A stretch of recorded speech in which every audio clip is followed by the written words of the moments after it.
so bored of Skyrim, man. You know, I wish I could just go back and play one of my old games, you know, like Pokemon Black 2, but the cartridge died on me. I don't know, I'll order a new one. Let's see how much it is. Right. You got the phone? Yes. £85? It wasn't even worth that much when it came out. Why is it worth £85? There's got to be some better way than spending an arm and a leg just to play a DS game that came out in 2012. Wait a minute, there is. Right.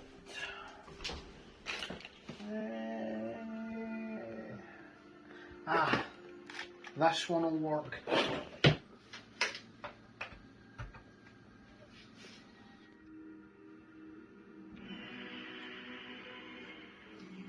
That's better.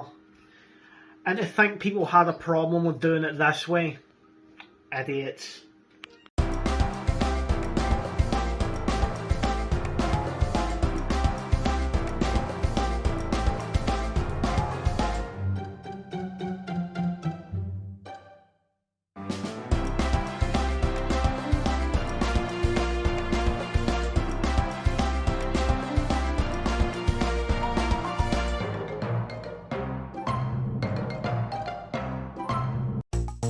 Hello and welcome. I hope you like the new setup.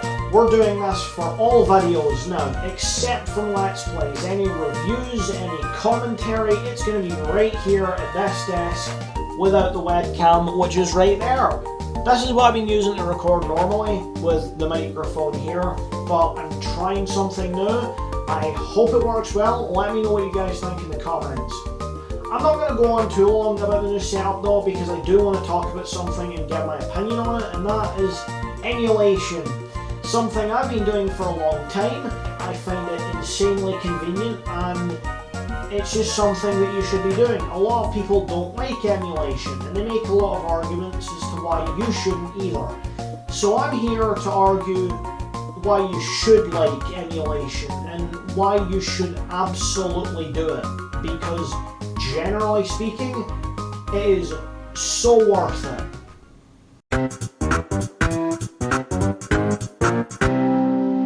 Convenience. It's the name of the game for everything. I mean, gaming as an industry has been evolving to make games better running and the most accessible possible. You can get games on your phone, on your Switch, which is portable, the Steam Deck for all of the games that aren't on the Switch that you want portable. You want emulators, they're on fucking everything nowadays. You can literally get them on everything and anything, which is an important thing in terms of convenience. Because, well, the rest of the gaming industry, like Sony, Xbox, they're on home console. With PC, you got a big bulky Steam Deck, and with Nintendo, well, you got a very fragile little portable console with so much broken Joy-Cons, you'll be paying £100 every 2 weeks just to play it. There is not a lot of convenience in the gaming industry. You can use laptops, but they're shit. Their parts aren't as good, they break down easier. Not much convenience there. Emulation offers a lot more convenience because you can use plenty of things. If I turn around here, I can pick up this. This is a 3DS. It's a 2DS XL, but it's, you know, it's working perfectly fine. All good, limited edition Animal Crossing, but if I very quickly power it on, you'll notice that, oh wait a minute, the boot's different. What the fuck's going on? And then, when it loads up, which will take a little second,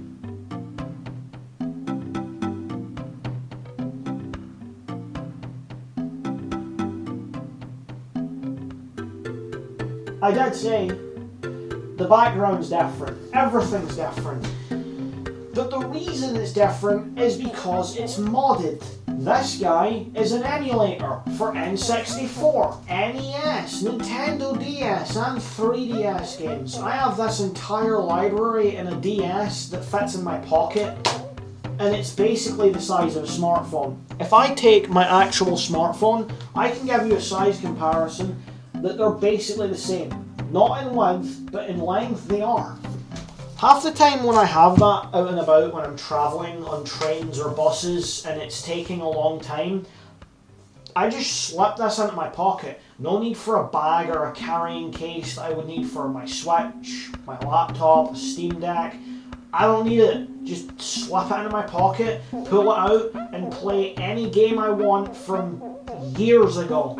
Which is great, because it would be a lot easier than going out of my way, looking on eBay for a working copy of the game, hoping it doesn't die out in 2 weeks, finding the actual portable console. Say we're playing Harvest Moon Friends Mineral Town. I need a working cartridge, I need a working Game Boy, I need to make sure that's charged, and I need to make sure it's out and about with me.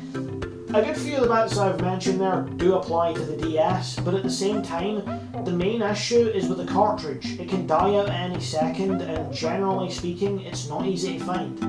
If I use this, or I emulate on my phone, I have the game at my fingertips. I can get it fucking anywhere, anytime, and I don't need to worry about cartridges breaking down, or just being lost.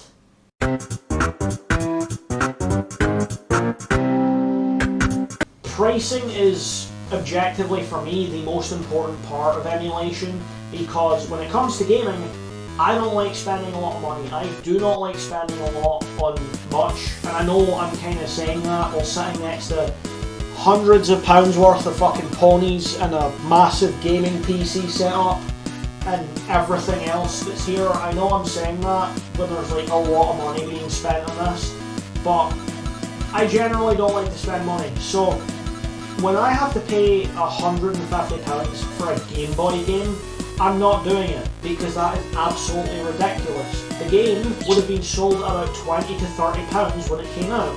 I know for a fact that Black 2 did get sold for about £30 when it came out. But if you go into CEX or some other second-hand game shop and you look for Pokemon Black 2, it's £90.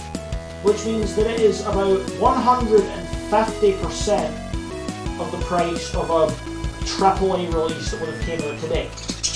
If you look at some of the older Pokemon games for the Game Boy, like Pokemon Heart Gold or Soul Silver, or is it Gold and Silver? I don't know. The Game Boy one, the Gen 2 Game Boy ones. I don't know if it's Heart Gold is the DS only one. I don't fucking know. Correct me in the comments. Either way, Game Boy Advance, and it's £150, which means that it costs twice as much as a AAA release today. In what world does it make sense to be paying double or triple the price of a modern game for something that is multiple decades old and did not get sold at that level? Nintendo does try and say that it's theft. You're stealing from the company, and a lot of fanboys, it's mainly fanboys of Nintendo, that will buy any fucking product they push out. Doesn't matter how bad the game is, doesn't matter if they release the Switch Lite and the Switch OLED, they will buy all three. You don't need 3 Switches, but you have them because you're a Nintendo shill. And they will say it's theft. And I'm not going to even entertain the argument, I'm not going to make some clever defense, because let's be completely honest, it's not fucking theft. It would not be costing Nintendo money, it wouldn't be theft, because they don't sell the product, do they? A game that's like over a decade old, that I've emulated from a ROM site, I'm not stealing from the company, am I? They don't sell the product, they don't produce it. If they were to release Pokemon Black 2 on the Switch, I would buy it no problem. But they don't, so it's either £90 down the drain or emulation. A big issue that does come with pricing is scarcity. These games are really old, and so cartridges are dying out faster than you can say the word cartridge. Black 2, again, great example, because it has a big issue when your save data corrupts. The game cartridge just bricks. It happens quite a lot. So, what? Am I just supposed to keep buying the game and lose money more and more to continue playing a game I've already paid for and I've already gave Nintendo the money for? Just because the game keeps bricking and I have to fucking search again? No. my game bricked. I paid for it the first time, I'm not doing it again. I actually already made the mistake of paying near enough 90 for Black 2 again, and that cartridge bricked on me as well. So I was very lucky that I dumped the files from the cartridge before it bricked, because if I didn't, I would have been fucked. I would have had to spend another £85 just to get the game, which I'm not doing because that's a ridiculous price. And anyone who says otherwise about some of these games' prices, they're just justifying it. Because plenty of collectors and second-hand game shops will mark up the price of games that people want that aren't really being produced anymore because they stand to profit from it. So you're not really stealing money from a company, you're stealing money from a bunch of scalpers who want to play off of your nostalgia.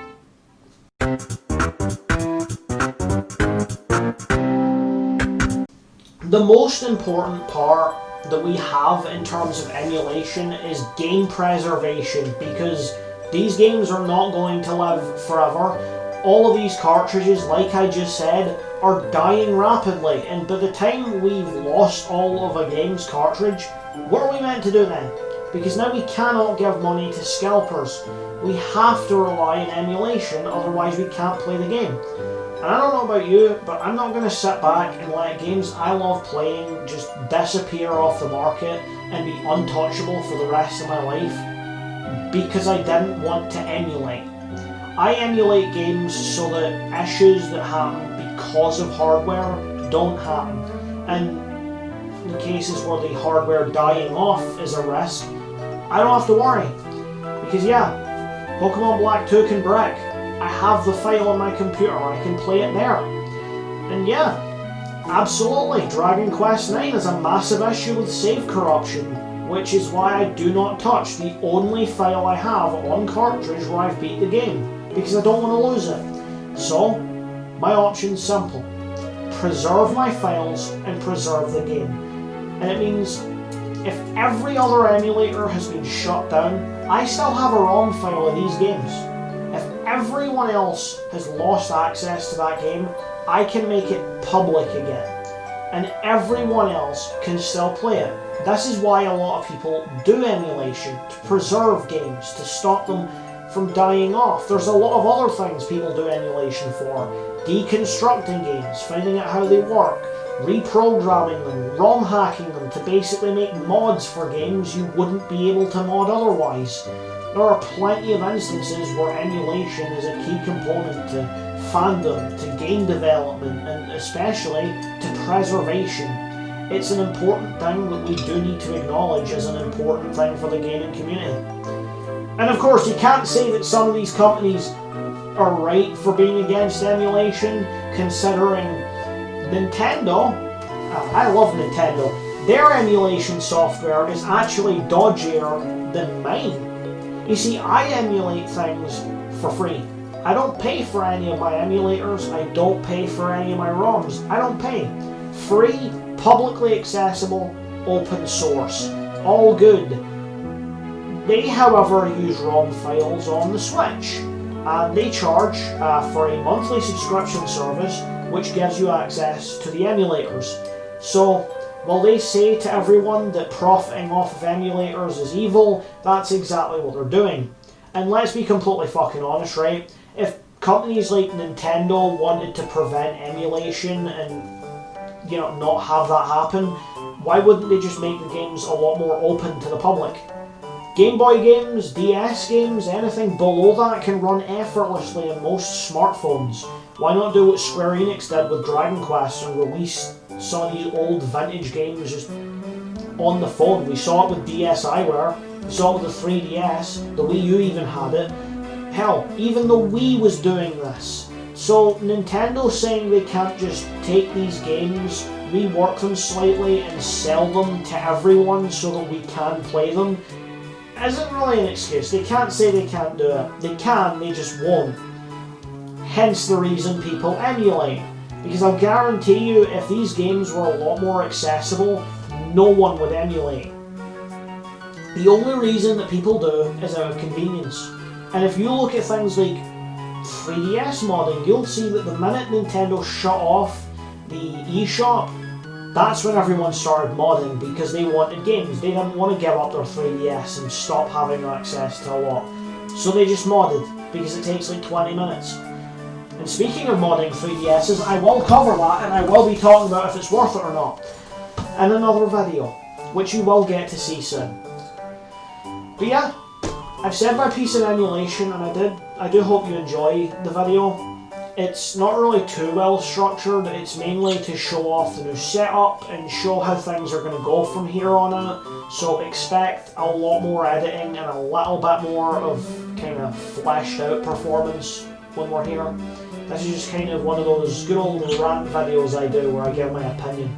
But yeah, leave a like if you enjoyed, subscribe right down there below and hit the notification bell. It helps out the channel, it's free, and of course, you want to keep up my Dragon Quest IX Let's Play. That's an important one. I've been wanting to do that for like 3 years now, so it's for you guys. I hope you enjoy it. But yeah, leave a comment down below, and I will see you in the next one. Bye!